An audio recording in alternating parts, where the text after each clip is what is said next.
Theorizing about the construction process involved in building the pyramids. Much of what shaped his ideas and then formulated his process was already evident and established. The pyramid precinct was already there, 22 feet wide and 33 feet deep. There was evidence of a canal pyramids. The Greek historian Herodotus travelled to Egypt and visited the Giza plateau. Here, his guide explained to him that the causeway alone took 10 years to build. But whereas traditional historians view it as a walkway used for ceremonial purposes, Chris saw a pipe, a culvert, too engineered and far too robust for such a simple function. With these parts of the puzzle putting all of the infrastructure in place, a canal would be dug from the Nile connected to the limestone quarry and as close to the pyramid site as possible. A harbour would be built on the canal and a roofed causeway built from the harbour to the pyramid build area. A moat, that is the precinct, would be dug around the limestone outcrop and filled with water. The workforce would be told that any rock protruding through the water needs chipping off. Once all the protruding stone has been removed, the water level would be lowered and the process repeated. The whole area inside the moat need not be levelled, only around the first metres in. It is imperative the perimeter blocks are precisely level for structural strength, like the perimeter walls. As soon as the project starts and infrastructure is being put in place, quarrying and shaping the blocks can begin. An enormous amount of blocks would be completed by the time the pyramid site is ready to accept them. By moving floats around the blocks, they could be easily turned in the water and all 6 sides levelled and shaped. Furthermore, working in water is also a more pleasant, cool, dust-free environment. The outer casing blocks would be quarried upstream at the quarry at Tura. A groove would be precisely carved into the quarry floor, and every block would be placed into the groove during shaping. By using the water surface as a level, every block placed into the groove would produce exactly the same angled face, which would line up perfectly when placed.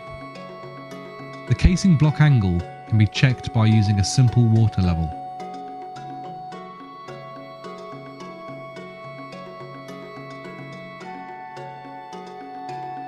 The quarrying process can take place all year round. Once shaped, the blocks would have floats attached and then left in a store area on the quarry floor. Ideally, the floats would be made from cedar wood. The density of limestone is around 2.5 to wood with more buoyant material.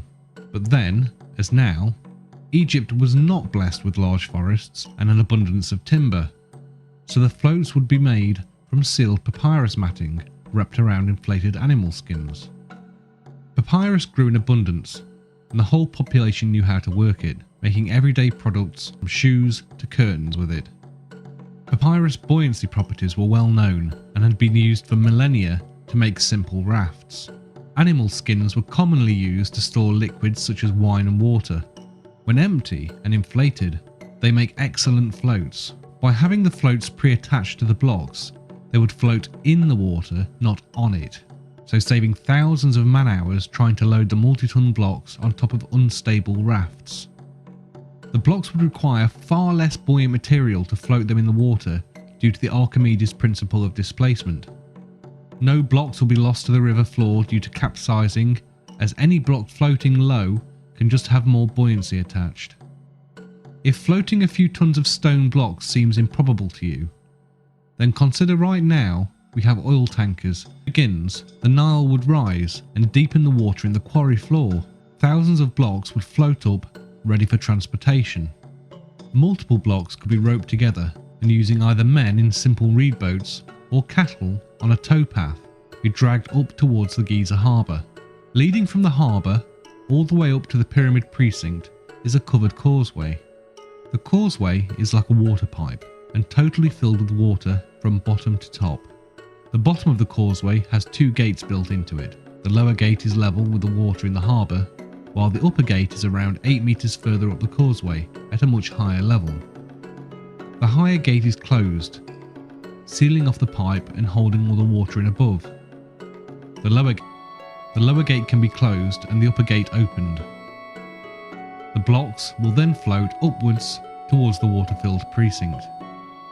Due to the pressure of water on the bottom gates, an extra pair of gates would be built that would float up the causeway and into the water-filled precinct. The first blocks to be placed are Tura-angled casing stones. They would be floated around the precinct and lowered into position along a precise, remarked line. When building a house, the perimeter brickwork is placed first to give the building its precise shape and strength, with the roof sitting on the perimeter brickwork level with the top of the precinct wall, which was around 8 metres high. When the first few layers have been positioned and are nearly level with the precinct wall, the blocks will have to be raised above the precinct water level. By building a lift shaft onto the side of the pyramid, you would recreate a similar structure to the causeway. Again, build two separated gates at the bottom of the shaft. Fill the shaft with we blocks floating up the water lift shaft.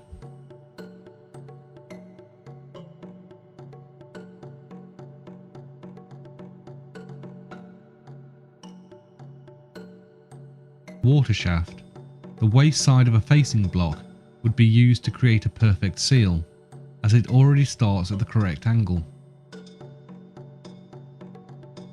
Here we see the process of extending the water shaft as the builders complete a layer of the pyramid. The final facing blocks are moved into place and the temporary wall is extended above. Either mud and masonry walls or a wooden box would be built around and above the lift shaft to form a temporary structure to seal in the water. Here we see an example using the mud and masonry wall. Once the top of the shaft is extended with the mud bricks, it is flooded with water. Because the quantity of water it contains is small compared to the shaft, it doesn't require the same level of reinforcement. Then, each of the blocks needed to create the next level are floated up and into place until the layer is complete. The lift shaft system requires the shaft to be heightened less than a metre for each pyramid level rise, taking relatively little material and time to build, compared to the heightening, widening and lengthening of the traditional ramp theory for each level rise of the pyramid. The shaft wall could be anywhere up to 3 metres thick, circumventing any issues regarding water pressure. Further to this, the shaft would be waterproofed. There are many ways to achieve this given the materials available at the time. These include overlapping animal skins, timber, bitumen bricks, or the most likely solution would be to line the shaft with dried clay plaster, which is then covered with waterproofing animal fats or bitumen, as often used by their neighbours the Sumerians. After a layer is completed, a gully is built around the perimeter of the upper level. It is made watertight to speed up the erection process. The perimeter casing blocks are floated into position first, and then a small wall is built on top to form a gully. This image shows how the pyramid site would look during erection. A deep water gully would be required if the majority of the floats are stacked on top of the blocks. They could then be positioned tight next to each other as pictured. If, however, the floats significantly sail past the side of the blocks, a shallower gully system could be used and positioned as in the picture. There is significant evidence that spring water bubbled up under the pyramid, fed from the water of the significantly higher Lake Maurus. At the higher levels of the pyramid, smaller blocks were used for construction. Therefore, the water shaft would equally reduce in size, using less material the higher we go. Here we see how the completed pyramid would look, without the centuries of wear that we see today. The white limestone of Tura would shine in the sunlight. Here we see the traditional view of pyramid building, with thousands of men dragging staggering weights up an enormous ramp which would take millions of tons of material to construct. Once completed, this enormous ramp would need to be demolished and the material dispersed compared to built. These high pressure springs were fed by a huge underground aquifer, fed at the time from the faster running deeper Nile. We also have some